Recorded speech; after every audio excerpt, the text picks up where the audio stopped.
আসসালামু আলাইকুম। বিডি সংবাদ ৭১ সংবাদে আমন্ত্রণ জানাচ্ছি। আমি সুমি হাসান। শুরুতেই জানিয়ে দিচ্ছি মাওয়া গ্রুপ সংবাদ শিরোনাম।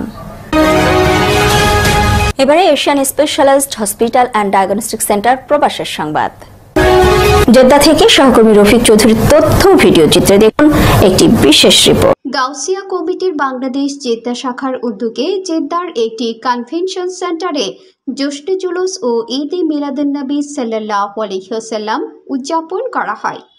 জেদ্দা থেকে আমাদের সহকর্মী রফিক চৌধুরী জানান, উক্ত অনুষ্ঠানে গাউসিয়া কমিটি বাংলাদেশ জেদ্দা সভাপতি ইঞ্জিনিয়ার মোহাম্মদ লিয়াকত আলীর সভাপতিত্ব ও সাধারণ সম্পাদক আতাউর রহমান মাসুদ এর সঞ্চালনায় বিশেষ অতিথি হিসেবে উপস্থিত ছিলেন মাওলানা আমানুল্লাহ সমরখান্দি আল কাদেরি সহ অন্যান্য উলামায়ে কেরামগণ।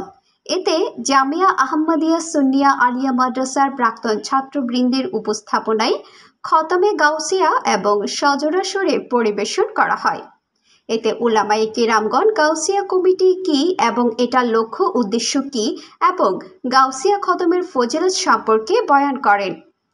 উক্ত মাহফিলে সকল প্রবাসী সহ উপস্থিত সকলের জীবিত এবং মৃত সকল মা বাবার জন্য দোয়া কামনা করা হয়। পরে মিলাদ, কিয়াম এবং মুনাজাতের মাধ্যমে সভা শেষ করা হয়।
তোমার প্যারা মাহবুব সাল্লাল্লাহু তাআলা আল্লাহ খতমে গাউসিয়া শরীফের উসিলায়, সাদরা শরীফের উসিলায়, কসিদা শরীফের উসিলায়, মিলাদুন নবী আল্লাহ আজকের মাহফিল আমিন, আজকের মাহফিলে যারা উপস্থিত সবাইকে আপনি কবুল আর মঞ্জুর করেন।